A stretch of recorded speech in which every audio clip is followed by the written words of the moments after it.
So I want to give you an overview of the introduction of image generation into the world of architecture, taking us up to diffusion models and beyond. But I want to do so by taking us back to the very beginning, the very origins of AI itself, at least of the terminology of the term AI, which was coined, of course, from the event in 1956 in Dartmouth College that involved this group of people, young, brilliant scientists at the time. Now, 50 years after that event, the survivors, as it were, got back together for a reunion. And what was interesting was that despite all their aspirations to solve the basic problems within 2 years, within the first 50 years, they had achieved almost nothing. And they acknowledged that. What's more, they predicted that in the next 50 years, they would also achieve almost nothing. What I want to claim is that by a strange coincidence, around 2006, the very year of their reunion, was the very moment when something new was emerging, which would change everything. But let me first focus on one particular individual in this group. This guy, Marvin Minsky, here in the center, again in the reunion. Now, in terms of architecture, what is interesting is that he was working in a school of architecture. It wasn't as though AI was completely separate. One of the central figures in AI was working in a school of architecture. He later became part of the MIT Media Lab. Now, MIT Media Lab is actually part of the School of Architecture in MIT. He was in an architectural event. What's more, he did a lot of work early on in trying to make these things operate for architects without much success. And in fact, you could even say that maybe Minsky was part of the problem. He was part of the problem in the sense that in the first 50 years, there had several different approaches towards AI, of which the two dominant ones were symbolic AI based on logic and connectionism based on neural networks. And Minsky was instrumental in promoting symbolic AI and effectively trashing neural networks. He did this largely through a book which he produced with Seymour Papert on perceptrons, an early form of neural networks that were showing great promise, but weren't necessarily working so well. And what Minsky and Papert said is, forget it. These are going nowhere. Forget neural networks. Now, this was not helped. Indeed, it was exacerbated by the death of Frank Rosenblatt, who was in fact the leading champion of neural networks. He had produced the perceptrons, and he died in a boating accident. And without their leading proponent, that whole movement began to die. Now, in some senses, Marvin Minsky was the villain in this scenario. The hero was this guy, Geoffrey Hinton. Geoffrey Hinton is a very interesting character. He comes from a long distinguished family in the UK of scientists. His great-great-grandfather was George Boole of Boolean geometry fame. In fact, he himself had studied at the University of Cambridge, had studied architecture at the University of Cambridge for 2 days before deciding it wasn't for him. He later went on to do natural sciences and then did a PhD at the University of Edinburgh in AI before moving to Toronto, where he became a professor at the University of Toronto. Now, Hinton was absolutely convinced, because he had a background in neuroscience and understanding how the brain works. He is absolutely convinced that the way forward was to model AI on the brain. That to him was the way forward. But of course, neural networks were out of favor. And in order, in fact, to get anything published, he had to effectively scrub any references to neural networks in his publications. But he persisted. He persisted with this idea that they were the way forward. And eventually, neural networks came good. And they came good for one principal reason, and that was the invention of GPUs. graphic processing units. In fact, graphic processing units had not been invented for computers. They'd been invented for gaming. But they soon realized that actually they had the side effect of actually really speeding up computers and making them much more powerful. Now everybody uses GPUs for that. And of course, that wasn't the only reason. There are other reasons why these began to take off. What's known as deep learning, connectionism, neural networks. It was the fact that we could use cloud services, we could get access to GPUs remotely, and lots of other factors contributing to a huge interest in this. So what we get then is the deep learning revolution that happened roughly around 2006, the very year in which that reunion took place, the very year in which they were bemoaning, the original founders of AI were bemoaning the fact they had achieved very little and were unlikely to achieve anything very much in the future. At that very moment, this was roughly when deep learning was beginning to emerge and to create what we know as the deep learning revolution. Deep learning is part of machine learning. It's itself part of artificial intelligence, as like they're nested inside each other like Russian dolls. But when you talk about AI these days, almost invariably, you are talking about deep learning, about neural networks, about connectionism. When you mention ChatGPT, DALL-E, Midjourney, Sora, and so on, these are all deep learning.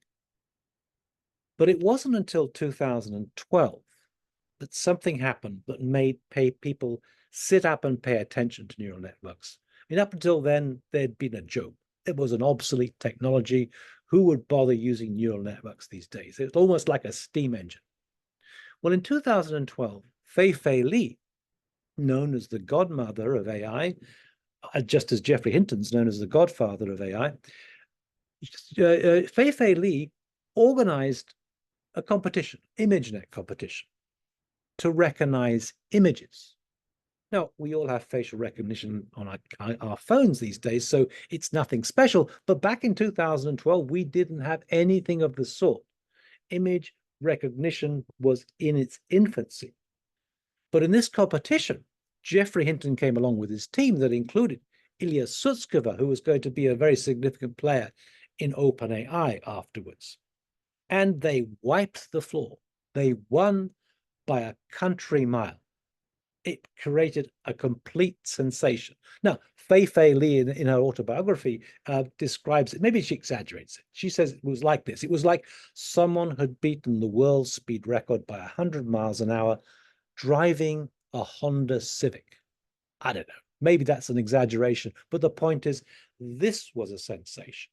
And everyone began to pay attention to AI, to neural networks. It was as though they said, oh, I always thought that neural networks are the way forward. And overnight, suddenly everyone was converted.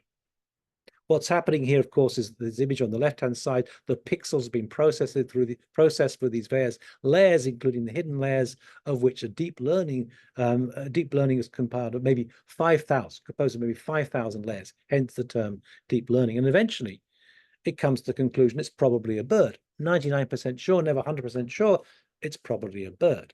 And this is what their neural network did so well. But the holy grail for computer science was not to recognize an image, it was to generate an image. And soon enough, they began to realize, in fact, Alex Morvintsev, an engineer working for Google, was kind of playing neuroscience with one of these neural networks. And he realized that actually you just had to invert the network. You just had, instead of going from left to right, instead of going from image to word, you had to go from right to left, from word to image, and you could produce something. And this led to, of course, to what we know as Deep Dream, this completely trippy image where everything's all over the place because information about where things should be positioned has been lost in the process. That was quite a sensation at the time, but what we needed was basically something like the invention of a next step, which was GANs, generative adversarial networks, to take us to the next level. This happened around 2015, and it was Ian Goodfellow who was responsible for this. Ian Goodfellow recognized that you could actually have two neural networks competing against each other, a generator and a discriminator, competing, adversarial networks competing against each other.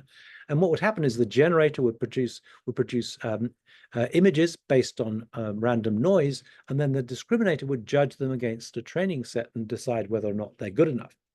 And if they weren't good enough, it would reject them.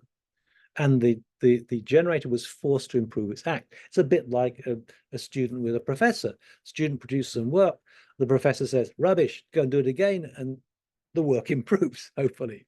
Anyway, this led to a complete change in the standard. We suddenly got something looking extremely realistic. This is using style GANs, one of the early versions of GANs, and it's producing images of people that do not exist, fake images. In fact, there's a website you can go to, this person does not exist, which will generate these. Or indeed, this cat does not exist. You'll get some fake cats. But the point is, it is able to produce something that is remarkably much better than the initial deep dream.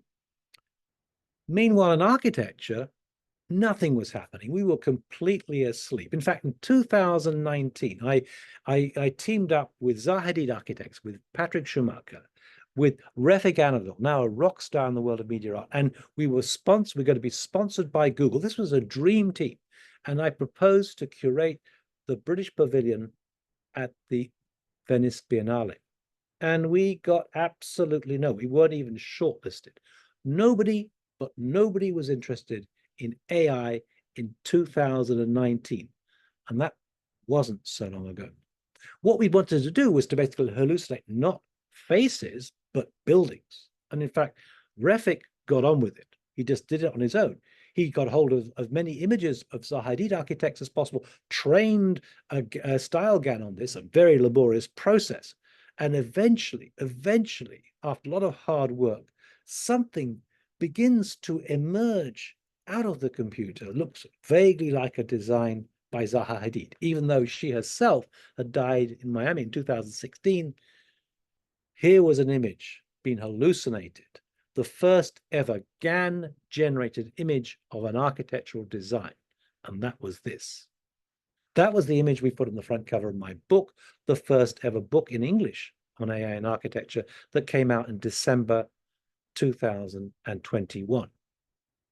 There followed a whole series of other GANs, including a cycle GAN, which went one step further. A style GAN was based on a finite data set. In other words, all you could do was average or blend what you had there.